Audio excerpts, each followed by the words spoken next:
Hey, everybody, we're Hi, back. welcome to Fan Flak.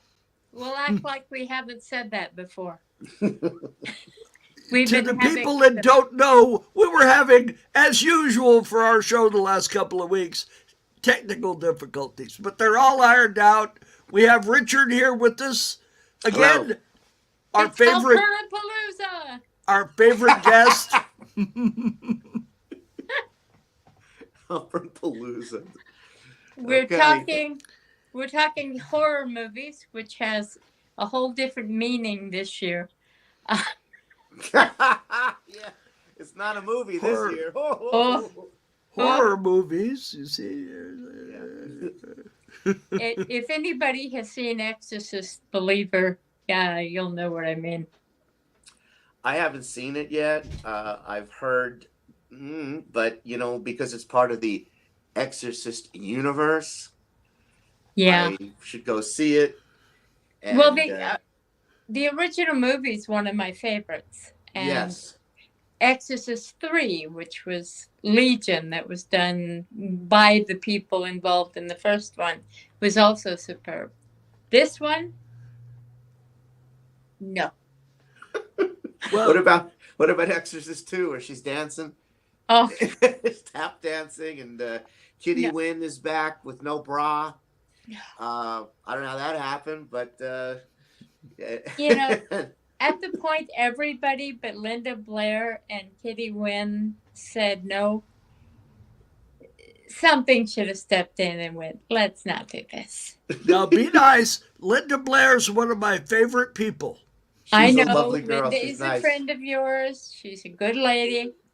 We all She's like as- Linda. She's the nicest person you would ever want to meet, outside of Richard Halpern. Oh, listen to There you. you go. Well, the movie Repossessed, Yeah. way back in the day, I worked on that movie. I was in the classroom scene, and she came on the set, and I told her, I said, "You're a really good sport to do this," because that movie was a complete send-up of The Exorcist. And Leslie Nielsen was there as and Tony Stark was the old priest and the young priest. And what happened was I auditioned for this role of this student that gets thrown up on and stuff. The Willie Garson, I think he just passed away.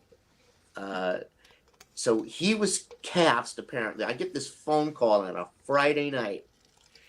And it's the director, somebody said, "Listen,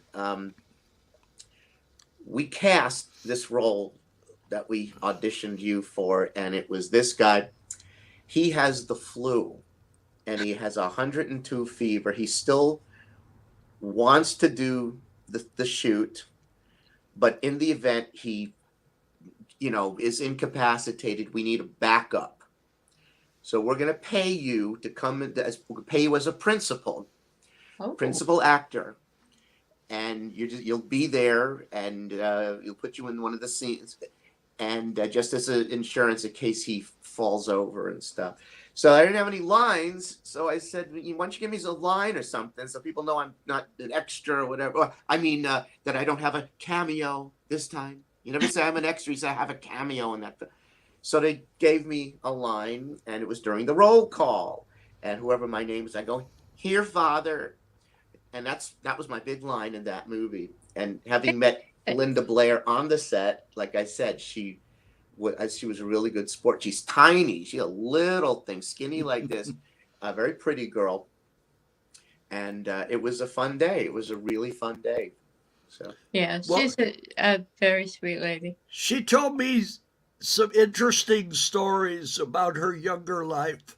And after the podcast is over, I'll tell you. I know I've told Melanie, but I'll tell Richard.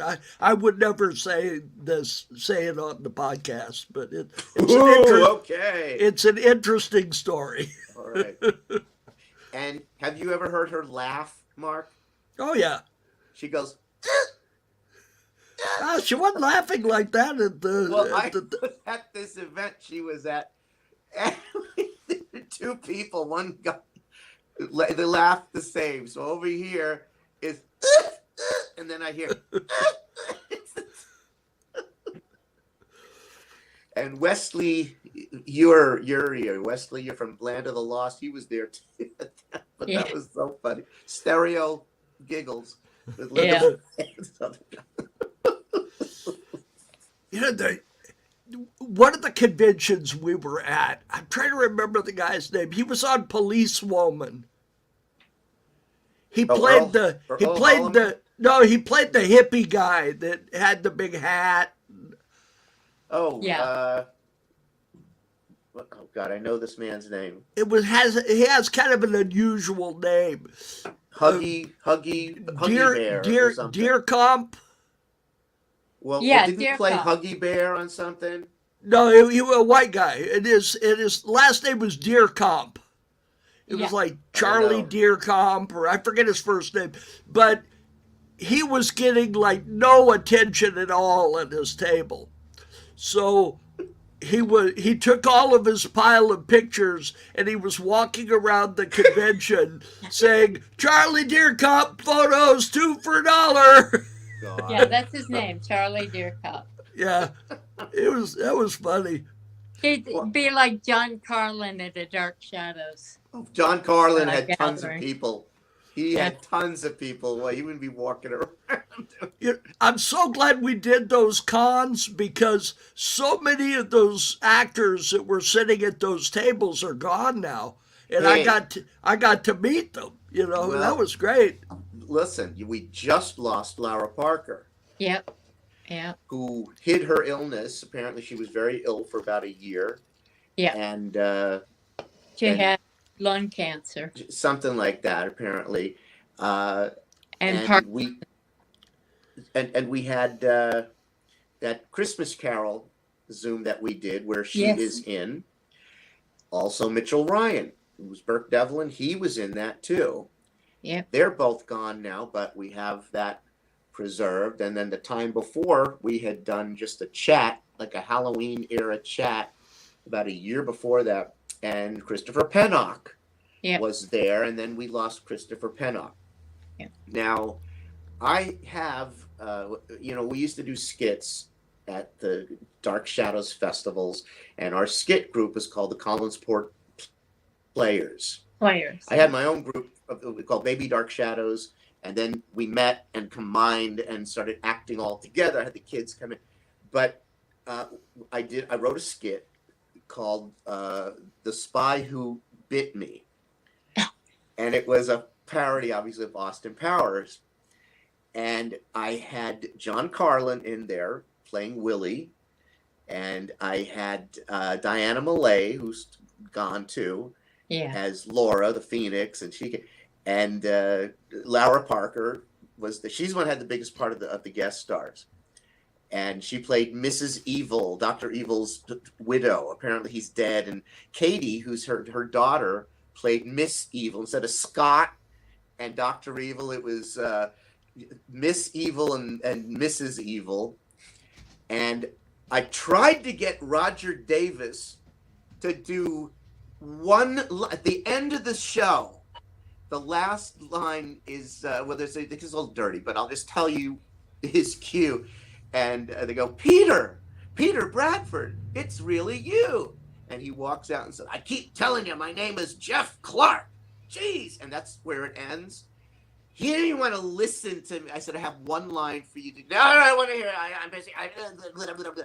So he doesn't do it. So we recast. I think my nephew Jordan or Jake, somebody else played it. I have to look at it again.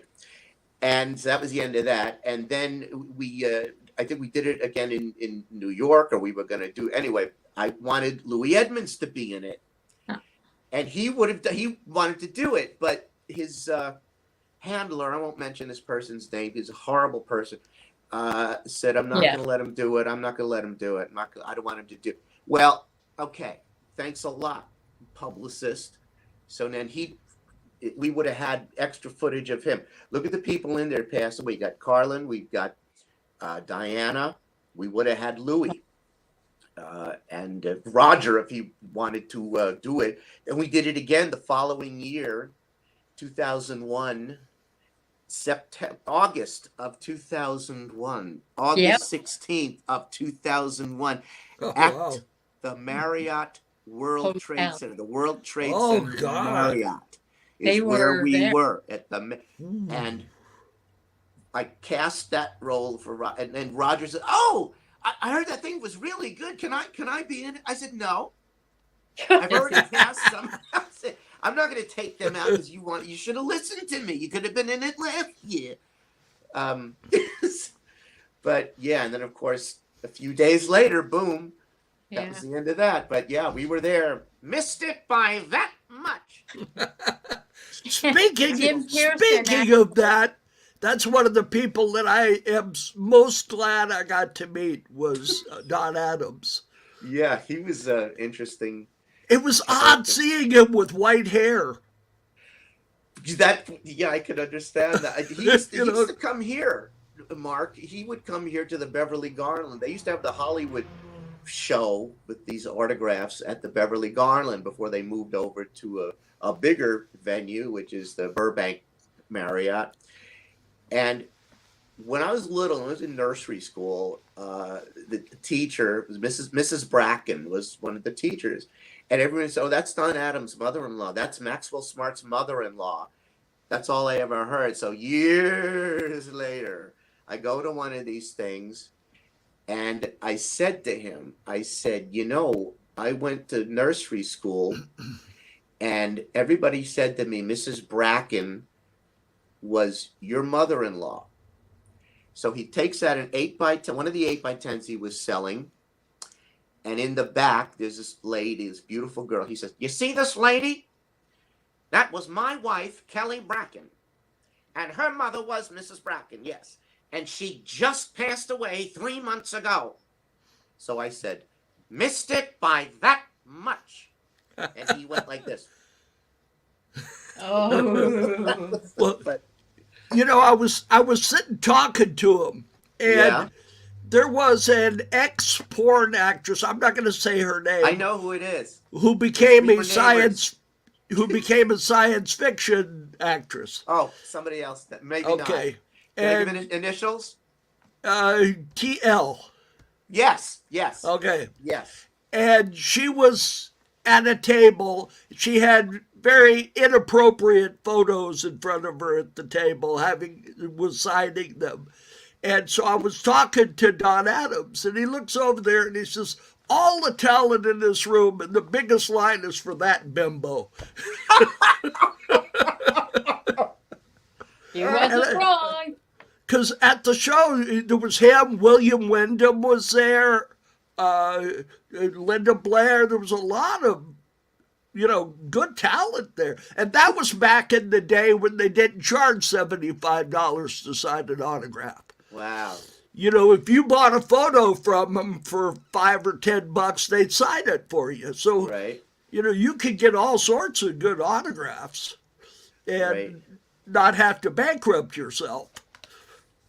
Yeah. Yeah, Now what happens? They sell them now and they put them on eBay. They sell Well, them on eBay. one thing I did, and this is something I recommend to anybody, have it personalized, and the Yeah. person signing it feels a lot better about signing it for you. Yeah, because you just all go, of "We my just want autographs, signature." That's no good. all my autographs are worthless because they're all personalized to me. Hey, listen, man. Yeah, that doesn't make Don't them speak worthless. too soon, man. You may. Oh, it's a Mark Danner. I want to get. Yeah, there you personalize it to me. Dear Mark, dear self, best wishes. Mark It's funny. There was a lady, I don't know if you know who Julie Caitlin Brown. I don't. I do. She's about 6 foot tall, and she did a lot of sci-fi. She was in Babylon 5. I don't know if you've ever seen that show, but and she did a lot of sci-fi. She did a lot of things. She was in Star Trek and all that stuff, and she had run out of photographs. And I was there wanting a photograph, so she said, "Look, give me your address, write down your name and address here and pay me for them, and I'll mail them to you." Well, she forgot. And Oh. about 2 years later, I ran into her in a convention. She says, "Oh, I was hoping I would see you." And she hands me this envelope about that thick, full of pictures. And she had autographed every single one of them. And she says, "This is for not getting mad at me." Wow. So that was pretty nice.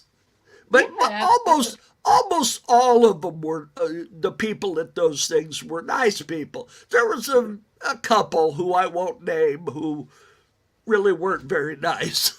But I don't know why we really they. have to have a show one day where we all get on here and we can pull in Jay and a couple of other people who met a lot of folks and just spill.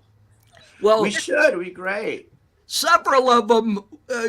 One in particular, whose initials are AP, he passed on, and he was really an unpleasant fellow. Austin Who Powers? shall remain Andrew Crime? No, huh? Oh, yeah. Well, you just said his name, so Yeah, Austin Powers. no. No. No, Michael Myers is another man. No, it was Andrew Prine.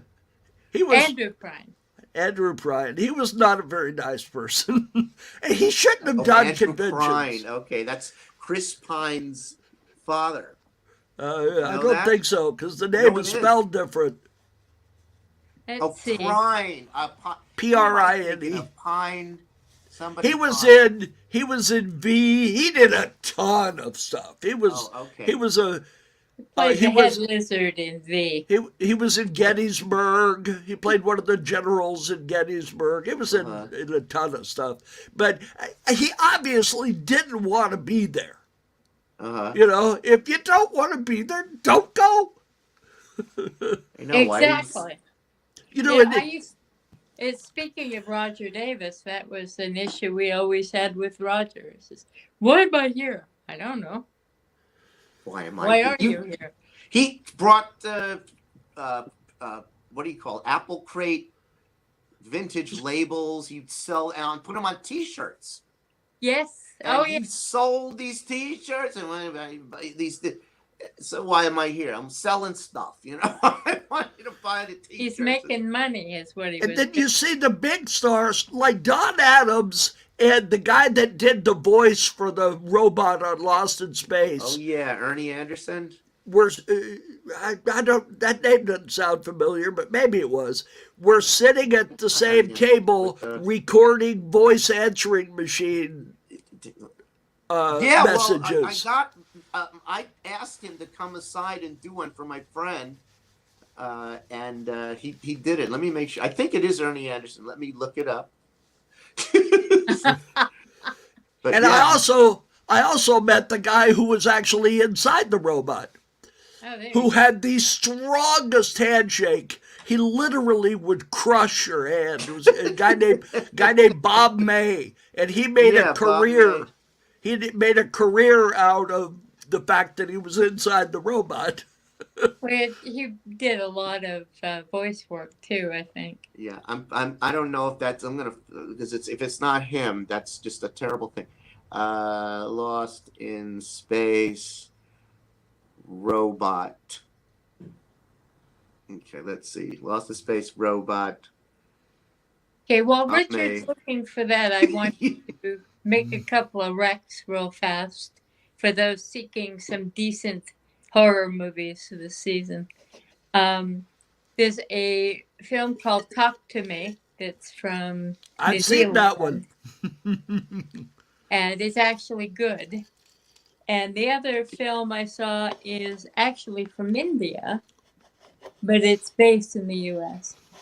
And it is called, why did I do that? It Lives Inside. It sounds horrible, but it's a good film. Well, Talk to Me is Australian. Yeah. Oh, it is Australia. I thought it was New Talk Zealand. to me like that. Yeah. Oh, Dick Tufeld was the voice Yes, of the robot. Yeah, that's right. nice man. Right. So, Yeah, and he was doing the danger, danger, so-and-so's not home right now. You know, and that was really, I wish I had got that. I got one from Don Adams. He did the. Sorry about that, Chief. Mark's not home right now. I still got that on one of them little tiny tapes someplace. Oh God, No that's one so will funny. believe it was Don Adams. No, it really No. was. I know it was, but nobody will believe it. Somebody brought a little tape recorder. They were smart, and they said all these voice people, and had them record answering machine tapes. That's the forerunner of like Cameo. Yeah, Yep. exactly. Well, I have a friend who had Paul McCartney do a voice thing. Oh my God. Yeah. So he says, I don't suppose I could. He says, oh, what the hell? Why not? And he did it, and nobody believes him. That's not. So worst. That's Paul not him. McCartney That's a impersonation. joke. Yeah. Now, But, Richard, what is your favorite horror movie? That is a good question. That's like apples and oranges. And we were discussing this the other day. I went to a memorial for Holly Woodlawn. Apparently, it was her birthday on the 26th, and she has been gone for a long time. So somebody organized the whole thing. And we were talking about horror movies. And of course, The Exorcist was in there. That's one of my favorites. Rosemary's Baby is another one of my favorites. Nobody knows this movie. No, not a lot of people know this movie. It's one of my favorites. Is What's the Matter with Helen, which is like a very like Baby Jane, and you got these two ladies doing this the whole time. And the person who wrote the screenplay, Henry Farrell, also wrote the original novel of Whatever Happened to Baby Jane. Oh, that was a great movie. Oh yeah, and so it was that, and then Charlotte, Whatever Happened to, or that was the original title, was Whatever Happened to Cousin Charlotte, and that was a short story. And if you get later editions of Whatever Happened to Baby Jane published, that's included in that book, the short story. And of course, they decided, well, that's too close to Baby Jane. Let's change it to Hush Hush Sweet Charlotte, which is the song and stuff. But yeah, so those are good. Baby Jane is good. Charlotte is good. Gosh, what else? Oh, you want to go back, to the classics too? Yeah. Dr. Jekyll and Mr. Hyde, Frederick March, fantastic. It's like two different people. I mean, you don't even think it's him as Mr. Hyde. It's like there's two actors doing this. And the makeup and stuff. I mean, it was such a great performance. And of course, Ruben Mamoulian is the one who directed that. And he created all of these camera special effects and the transformation when it begins. You see his face turn. It was a lighting effect that they did. They put certain makeup that you couldn't see in normal light, but as you filter it, it becomes visible. And that technique is in a couple of other movies, I think, at the time. But he's the one, Ruben Mamoulian, is the one that did that. great character. That was a great movie. All this symbolism going on. What else is one of my favorite horror movies? I can't think of it right now. But ones I mentioned are probably the really good, scary ones like that. Oh, there's another one. I used to love watching it when I was younger. I watched it again recently, and I thought I don't want to watch this. This is too much. It was called The Other, not The Others with Nicole Kidman. This was a book, Other. which I have the book. It's here some by Tom Tryon. And they made a movie out of it, and it was so disturbing. Really, I don't want to say what was going on, but I decided at this age, I said, you know what, this is too much. I just don't want to see that. Very, very scary. And I don't mean like a slasher type thing. It's just bizarrely, Mental. it deals with different, let's not talk about, because you don't know. But yeah, it was scary as blazes and very disturbing film. So Well, there's a book by Colin Wilson called The Mind Parasites that yeah, I have tried to read through 3 times, and every time I chicken out by about 2/3 through. So it's really disturbing. those are the genius works. However, I wish they'd just been a little less successful.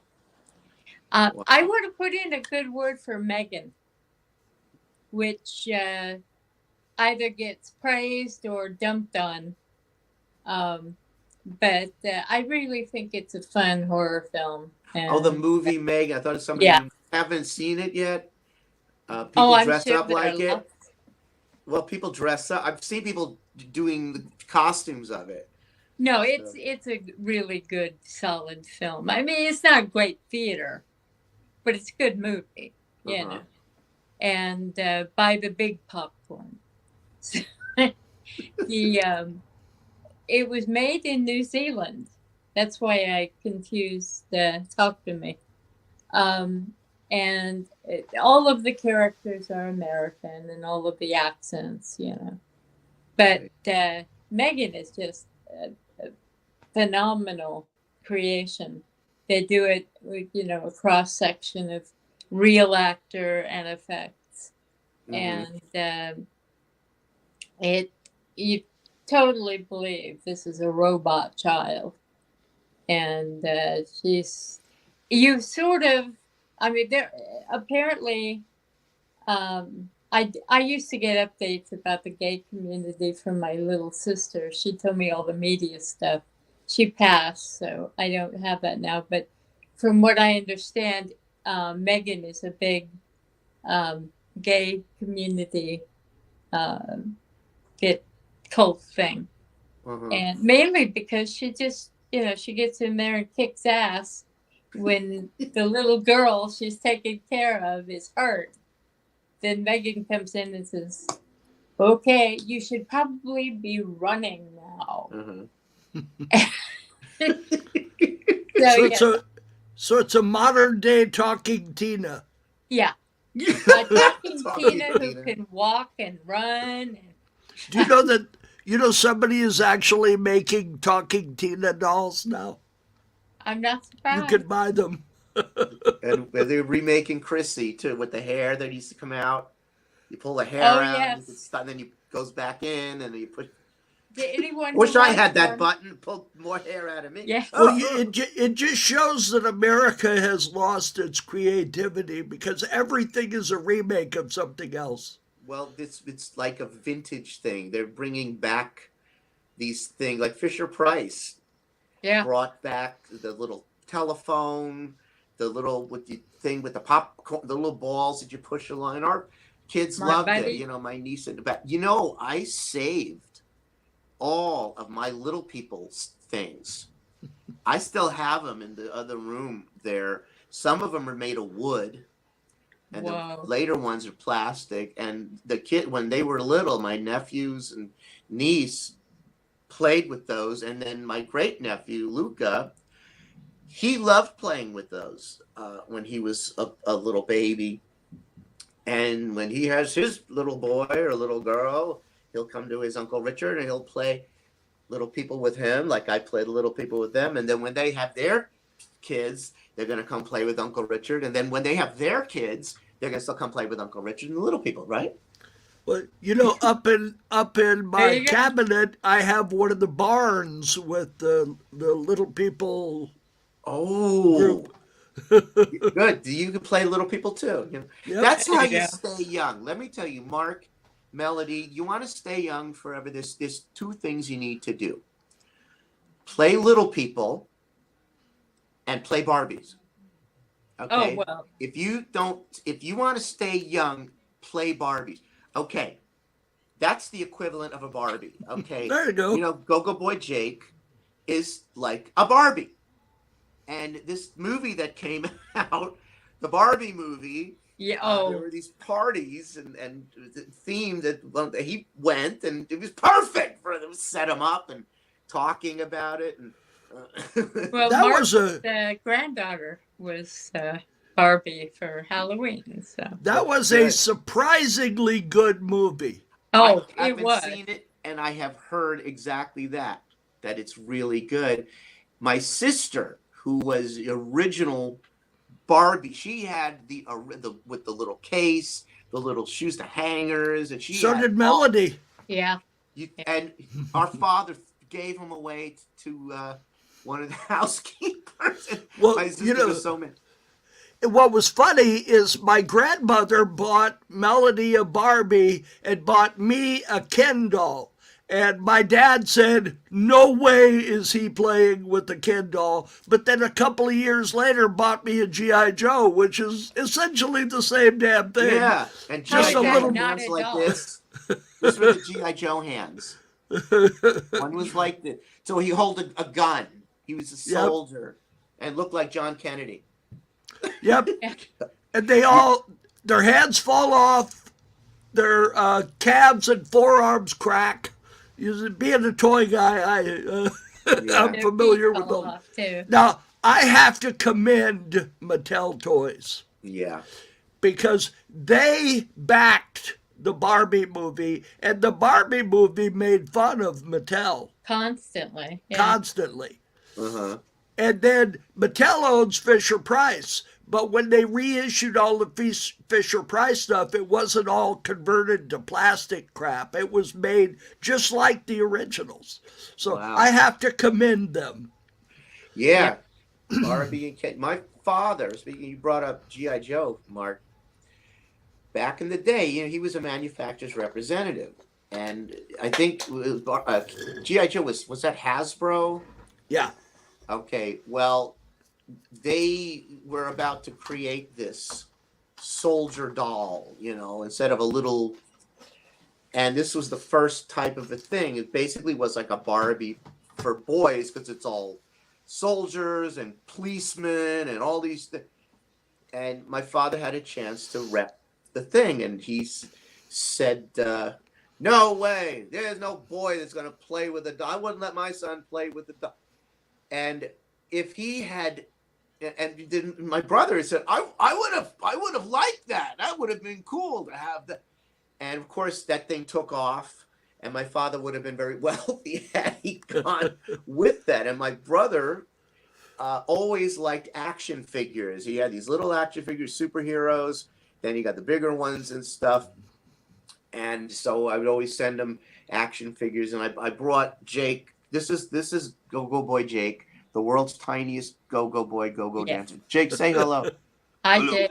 Hi there, Melody. Hello, Mark. Yeah, I'm the world's tiniest go-go boy, and I met Richard's brother, and it was kind of cool. Wow, this is cool, man. All right. So if you stay young, play with action figures. Don't call him a doll. He says it's racist. It's offensive to call him a doll. He's not a doll. He's an action figure. Well, it's like on Battlestar Galactica when they were calling the Cylons toasters, and Trisha Helfer said it was racist. It's racist. Battlestar Galactica. I don't know if you've ever seen that series, but that was an excellent I series. remember that Yeah. series. And, Very well done. Tweaky was. Well, that was the robot. old. That's the old Battlestar Galactica. Oh, You're talking about the new one with The Edward reboot. Olmos and I haven't seen it. No, I'm talking about the original. with Yeah, Richard Ronald Abbott. Moore redid it, Oh, okay. Well, and it was excellent. oh no, Tweaky wasn't bad. That was Buck Rogers, wasn't it? Yeah, that was Buck Tweaky Rogers. was Buck I Rogers. don't know from these things. They all run together. I know. Oh, I'm having a brain fart. I can't remember who was inside Twiki. It was one of the Ewoks. Oh, Oh. Okay, don't even. Someone out there's gonna know. Who it Yeah, is. we'll get a note. But the voice was Mel Blanc. Yeah. So yeah. Yeah. That's all. Yeah, Mel Blanc. Yeah. Yeah, have you ever seen the documentary I Know That Voice?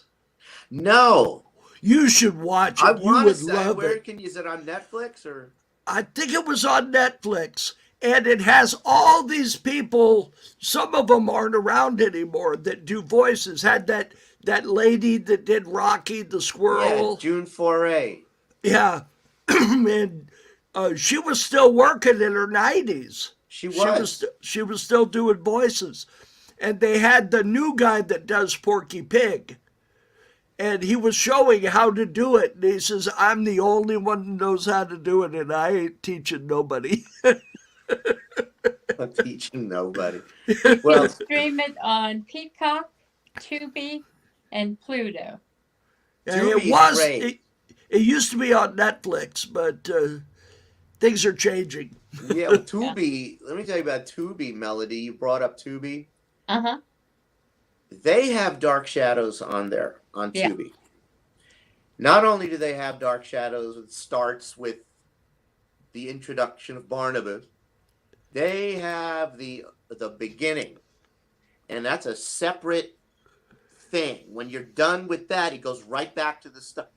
So you got to watch that one. Then you go to the other Dark Shadows. I have been binging that. I watch about every day. There's maybe 2 little commercial breaks. Sometimes they're very short. But I'm zooming through. I'm just now in 1795, where Barnabas has just passed away. Yeah. So now it gets but I'm sure I'll be through the whole thing sooner than later, and I watch it when I'm making breakfast, and it's really good. That's because of Tubi. It's a Tubi. If anyone out there doesn't have that app, get it. Yeah. And Pluto is another good one, and they show the old Judge Judy show, the originals, where her voice is very high, before she got older, and she's so mean on that. She was really nasty on that, and then she kind of melted a little bit. Yeah, she got a little kinder as she got older. Yes, and now she has a new show. But you won't watch the old one; you watch it on Pluto TV, and they have That Girl and a lot of these old time shows and stuff like that. But yeah, you gotta love these Pluto, Tubi. What's the other one? Freevee or something? Yeah. Freebie. Freebie is good because it literally is free. You just have to watch a few. They have like 2 commercials during it, and they only show 1 commercial, and it's like 30 seconds. So it's not bad at all. The Tubi is the same thing, and that's doable. I mean, you watch that stuff on TV, 28 commercials. That's why I don't watch anything in real time, it seems, because I don't want to sit through. So I tape everything or DVR, and it comes on. All this Perry Mason. I like to watch Perry Mason. Zoom through the commercial. I do watch Judge Judy on there. Zoom through the commercials. Sven Gulli. Zoom through the commercials. I had one of my nieces that was on one of those court shows. Really? And the name of it was Runaround Sue.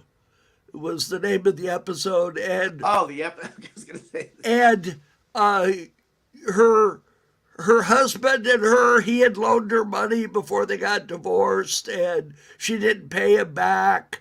And what they do on the show is, if you agree to come on, they pay you, and whoever wins the lawsuit gets the money. Right. So you pay the person without anything having to come out of your pocket. Right. So it's not a bad deal. If you think you're going to lose, you go ahead and go on the show, because that way you don't have to personally pay them. Yeah, the but show pays them. Mark, there is a turnabout. In exchange for that, they can eviscerate you and make they you did. super foolish on there. And I remember I had like a lawsuit. I had sent a letter from a lawyer. There was an event planner thing that they tried to screw me out of the remaining money, and we even agreed to a lower thing, and then they decided no, and it was so stupid. So I have 2 friends. My friend Bert Kearns, who worked on hard copy, and what was the other one he worked? He worked on a few of those shows, mostly Current hard Affair? copy. And he said, "Oh, you should go on." Yeah, his producer was Peter Brennan, who created Judge Judy. Right. He said, "Oh, you should go on Judge Judy with." I said, "I'm not going. Only if I know I'm going to win, will I go on Judge Judy." They pretty much know. They don't want to make it too complicated, so they kind of know who's going to. And I said, "I am not going on Judge Judy unless I know I'm going to win."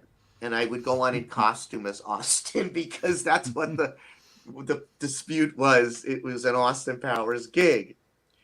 And they said, "Well, go on Judge Joe Brown." I said, "I'm not going on any of those shows because I don't want to mess up, because I'm a real entertainer." And you see some of these event planners go on there, and they're the ones at fault most of the time. If they're in a situation like that. I mean, there's some really good ones and really good entertainment brokers and stuff. But then there's a bunch of bad ones. And then you see somebody like that goes on and they get blown away, and it's like, and they try to pull stuff that they pulled on me, you know. So I see exactly where it's coming from. But yeah, I would love to have gone on Judge Judy as Austin for this case. I don't think they would have gone on. I Probably. certainly like it because I was very serious about this. This was a serious thing for me, and I didn't want to make fun of it. And they wound up. We did go to small claims. They didn't show up, and they don't show. They said that doesn't mean you automatically win, not get a parking ticket. So it's not like Judge Judy at all. You go to small claims, you go up to the bench, the judge is up here, one person standing here, one person standing here. So it's like this small area. And she asked, "Well, what happened?" I told her what happened. I told her that they promised me this, here's the letter. And I said to this judge, I said, "Listen, I have been told that I'm entitled to the entire balance of the thing." And I said, "But I want it to be on the record. I don't want it. I only want what was agreed to pay me." And that was half of that. So I'm only seeking half. So, well, they don't give you a judgment. They mail it to you in the mail. It's like if you dispute a parking ticket, you go in. I got 5 minutes. All right. Okay. Got 5 minutes. They give you a judgment in the mail, and then you get, "Oh, you lost. You won." Well, I won, and not only they gave me the whole thing, they gave me like court cost. They gave me like extra money, and they paid it. They had 30 days to dispute it, and they never disputed it, and they paid and sent me a 1099. And but yeah, they were shady, or as you would say in Australia, they were dodgy. I think they were a bit dodgy. So, Well, live and learn. unfortunately, that's half the business. But Well, you got to know. They know who is green and who is not, and they didn't even want to give me anything in writing. And I said, "Can I have this?" Or, "Oh no, you're definitely high. No, you're definitely high." I said, "Yes, but I prefer something in writing." So I had that, and then anyway. But yeah, and if somebody owes you, let's say they owe you $10,000 or what, God forbid, and they don't, the check bounces. You can go back to the check bounced, and they say, "Oh, I'm so sorry. I'll tell you what. I'll meet you on Tuesday, and I'll give you half of that, and then the rest." No, and let me tell you why. If you get a bad check, and if you accept any portion of that in payment, it no longer becomes a criminal matter. Now it's a civil matter. But you said no, all or nothing, and you turn that check over to the Bunko squad, they will do it. They will go after them. They say, "You wrote a bad check." That's, like that. Not It's a crime. What's that, Mark? It's a crime. It is a crime. So, and they know it. So, and I did. I made that mistake. I took half, and if I didn't, I would have said, "Okay, well, I'm going to go to the police. I'm going to turn this check over, and then you're going to have a lot of trouble because that's a crime," like you said. But yeah, if you don't know that, and that's just how you learn, and then you fall, "Oh, I screwed that up." It's I like know trying better. to write for Fate magazine. What's that? It's like trying to write for Fate magazine. I have done that twice. Are You they didn't still pay in you. business? Yeah, oh, Do you remember our grandfather, the milkman, used to read Fate magazine? He used to have that and Detective Weekly or something. He used to read those. well, those old things are still around. They get bought up by other companies, but they're still around. Now, Richard, yeah. I know you have to leave us, I do. and I want to thank you so much for taking the time to come on. I know how busy you are, Well, it and was a pleasure. it was a great fun having you, as I always always. love coming on here, and Yeah. it's a lot of fun. Anybody wants to follow me on the Instagram? Yeah, give It's them all your. RIC Halpern. So it's RICHALPERN on Instagram. If you would like to follow Go Boy Jake, Yeah, I'm on Instagram too. It's Go Boy Jake. It's all one word. You should follow me, dude. Thanks. all right. So Go Boy Jake on Instagram, RIC Halpern on Instagram, and Austin Powers Impersonator on Instagram. So Are you doing it? Are you doing any events that you need to let everybody know about? well, there's nothing public. I do this private. When there's public ones, I let everybody know you can come if they want to come. But Well, I got a lot of Richard corporate stuff. Richard's a wonderful entertainer. He sings, he dances, he does a little bit of everything. If you need to hire somebody for your birthday, he's the guy.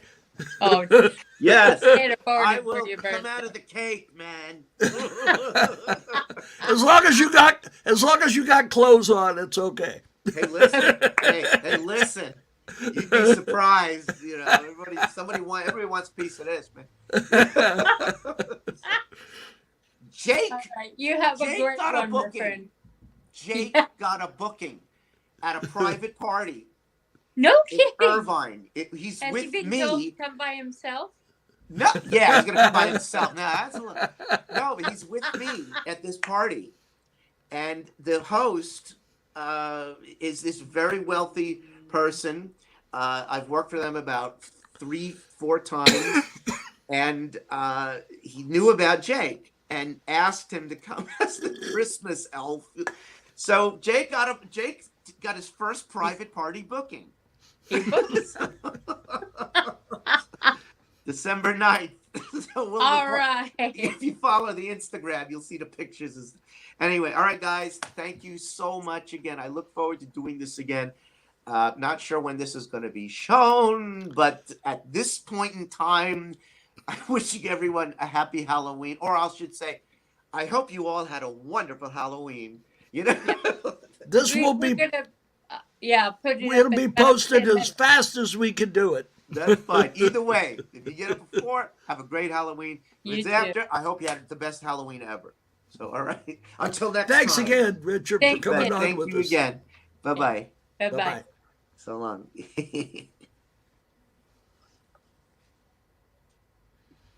All right. All right.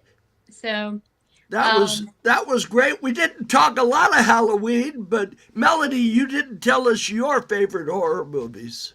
oh, that's true. I didn't. I probably The Exorcist, although I love Poltergeist. I think Poltergeist is a lot of fun. There, that's and Legion or Exorcist 3, as it came to be called, is a terrific film. What about you? I am more old school. I like Frankenstein, Yeah. the original with Boris Karloff. I'll tell you what I don't like. I don't like horror movies that could almost really happen. I find those disturbing, like Yeah. the Day of the Dead or Dawn of the Dead or the modern one, the one they did at the shopping mall. Right. that was disturbing. I didn't really care for it. So I don't like slasher films or as anything. long as they're the ones that are not really bloody, like you see the guy with the knife and he attacks somebody and there's like a little drop of blood. Yeah, it's something like it's it's cartoon violence. Those I don't mind so much. The Alien, the first Alien movie. Now I know it was sci-fi, but I consider it kind of sci-fi horror. It was now another really good one that hardly anybody has seen is the silent movie of Phantom of the Opera with Oh, Lon yeah. Chaney. Yep. And what's amazing with that one is Lon Chaney did all his own makeup. Yeah. And Well, he he was- actually put safety pins in his face to make his face do what it did. So, I mean, oh my God. I doubt if he pierced his skin with it, but he did use a safety pin somehow to pull his face all out of Right. whack. Well, he must have needed 1,000 faces if he's putting Yeah.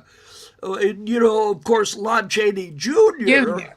Yeah. was the Wolfman, Wolfman. Yeah. his son.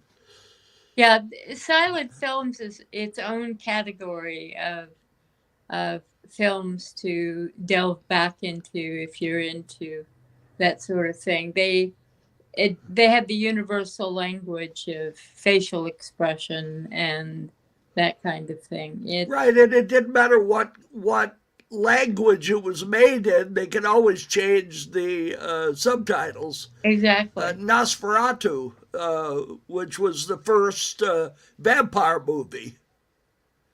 Yep. It was from Germany. By the way, I think it was Germany, or was it Hungary? one of the two. Yeah, I think it was Germany, but it might have been Hungary. Yeah, Klaus Kinski. It was the same country. It might have been Germany, I think. I wanted to point out that the poltergeist I was talking about was the original. The one where poor Jo Beth Williams found out she was swimming with real skeletons. Yeah, that was good. And I also liked Amityville Horror, the original with James Brolin. Right. That was good. And another one that I really liked, I haven't liked the sequels as well, but even those were okay, was Scream. I have never seen it. You got to watch it because you get to see Drew Barrymore make a Jiffy Pop. Yeah, this is true. Jiffy Pop is a fond memory from our childhood, so I will have to do that. And I don't think they make it anymore. I haven't seen it in a long time. They do? I haven't seen it in a long time. I know this because I saw it at it wasn't the dollar store. It was, they have those now that used to be 99 cents and now it starts at $3.99. Yeah. They had a whole camping thing set up and one of the racks had Jiffy Pop. So I guess that makes sense. They take it out and over the open fire. Yeah. Because how you can't make microwave popcorn on a camping trip unless you have a generator with you. And then why even go camping? Yeah. If you're going to take a generator with you, stay home. Yeah. Or get a hotel, Or a motorhome. Or something. But I wanted to explain to those and we have a lot of younger people who don't know what the hell Jiffy Pop is.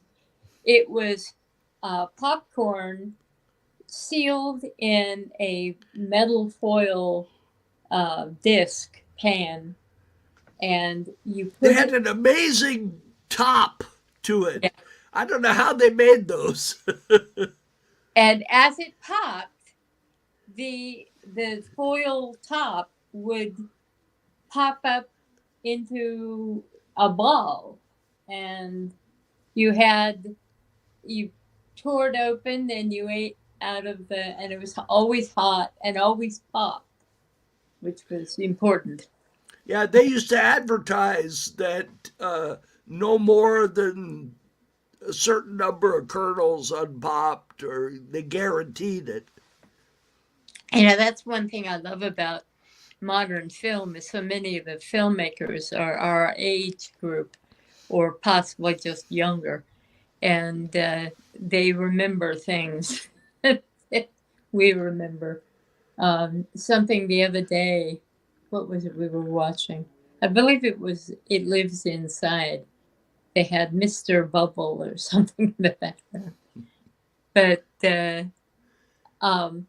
that's the great thing about film is your contemporaries are making them. No matter what age group you're in, there's always going to be a filmmaker in your age group. And the films right now, and I will tell you, those of you who were going to go to see The Exorcist Believer just to find out if Linda is in it, if you don't want to know, plug your ears. She's at the very end. That's it. One scene. Does she talk? Yeah. Oh, then at least they paid her SAG. Yeah, she rates. got SAG rates, definitely. Good. And it's an important scene. So it. Does she play Reagan? Yes. Yes. Oh, cool. Yeah. She's not playing like the mail lady or something. No. No. Ellen Burstyn, who plays Chris, is injured. I won't say more than that. And she doesn't know where Reagan is. Reagan took off after she had written this book, a book about dealing with having a devil-possessed daughter, I guess. And the Reagan was angry that she had popularized it and took off. And so she didn't know where Reagan was during that time period. And so Reagan, as a result, isn't in the film until the end, and her mother's recovering, and she walks in, and her mother can't see her for various reasons. And you don't know who it is because we're in Chris's point of view. And a hand touches hers, and she says, "Who is it?" And she says, "It's me, Mom." And it's Reagan, and that's Reagan's appearance. One thing Richard mentioned that I wanted to comment on, he was talking about the movie Repossessed. And my favorite part of that was the devil with the blue dress on scene. That was funny. Yeah. So there you go. If you want to see Richard Halpern for Halloween, pick up or go find Repossessed. Repossessed. Sure and it's somewhere. A funny movie. It's very good. It is actually funny. And there aren't many successful, funny horror movies. I think it's that and Young Frankenstein. Yep. And that's about it. Now, we're coming up on our usual time. We are indeed. So I wish all of you a happy Halloween. And there's no poison in the candy, no razor blades in the apple. That's never happened. It's all an urban legend. So don't sweat it. Just use yourselves. Use common sense. If somebody puts unwrapped caramel with needle marks in it, then okay, hey, maybe you shouldn't give that to your kid. That away. But if it's all sealed up, I think you're pretty safe. And if you're in my area in Lancaster, come on by our house. Drop me a note. I'll give you the address. We're having a toy giveaway. We're giving away all not valuable toys, but regular toys that didn't sell. So have a great one. We'll see you next week. Be there All or be right. square. All righty. So hang on just a second, and I shall play us out. Go for it.